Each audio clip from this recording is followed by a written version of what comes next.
Hi, welcome to this part of my review featuring the Reverie core rulebook.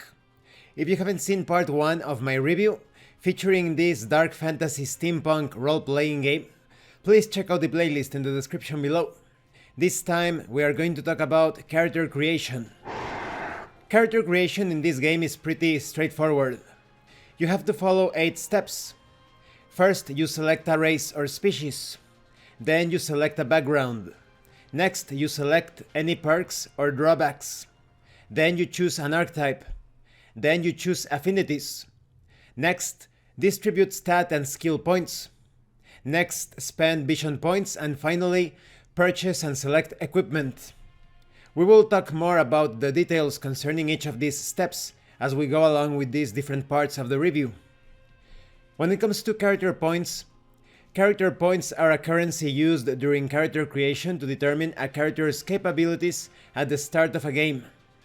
All players begin with 5 character points, which can be used to purchase a variety of races or species, backgrounds, and perks.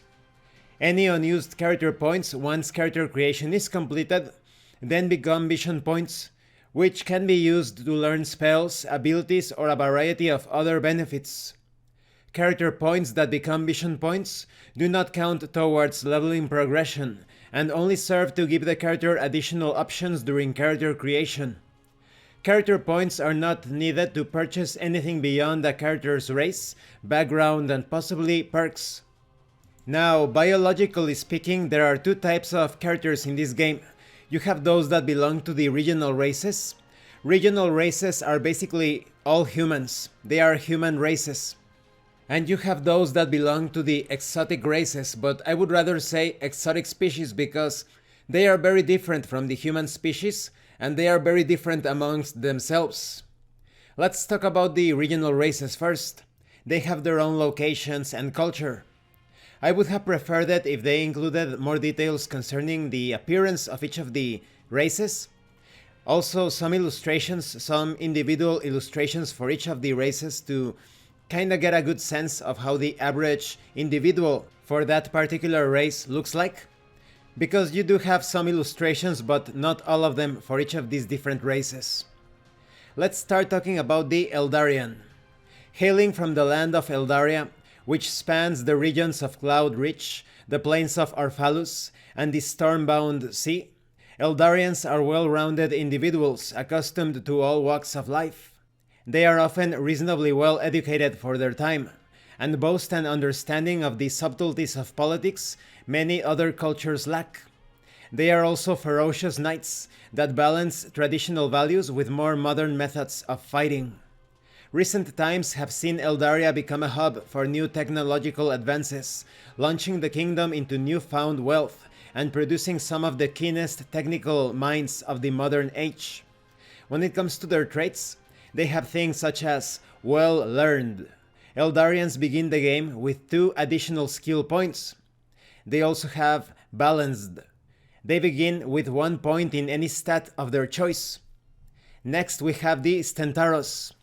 Stentaros are a proud and strong people who inhabit the regions of the Wandering Plains and the Pale Lands. These Stentaros do not have a country that they belong to. Rather, they are a large collection of seemingly independent provinces who often share strong cultural, religious, and political ties known as the Stentaros League. The Stentaros' social structure is largely driven by military force, with the leader of a city almost always being the city's commander in times of battle. Stentaros have a strong sense of nationalism tied specifically to their home city. The Stentaros and the Eldarians have a tendency to find conflict in each other's company. Their problems with one another date back several hundred years and have ranged from respectful rivalry to all-out war. Every Stentaros starting at the age of 6 begins collecting tattoos that are representative of important feats they or their family have accomplished. When it comes to some of their traits, they have Rage of a Dying Light. Through their strength and rage, Stentaros are able to fight on even in the face of death. Anytime a Stentaros enters their death pool, they gain 1 additional action, which they can treat as a normal action in addition to the single action afforded by their death pool. They also have Shrug It Off.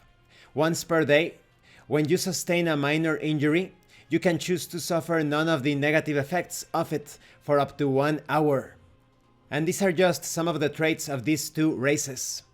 This concludes this part of the review. In the next part we are going to continue looking at the races, the regional races that is. I like how the character creation system is quite simple to understand, just 8 steps. And when it comes to these two human races, they are very well defined. The Eldarians are very knowledgeable and quite the experts in technology and politics. When it comes to the Stentaros, they are very hardy, very tough, quite strong. So they are formidable combatants. I think that could be a reason as to why they clash so much with the Eldarians, because they look like opposites. The Eldarians could be considered the dragon archetype, wisdom, knowledge, while the Stentaros are surely tigers, they are raw power.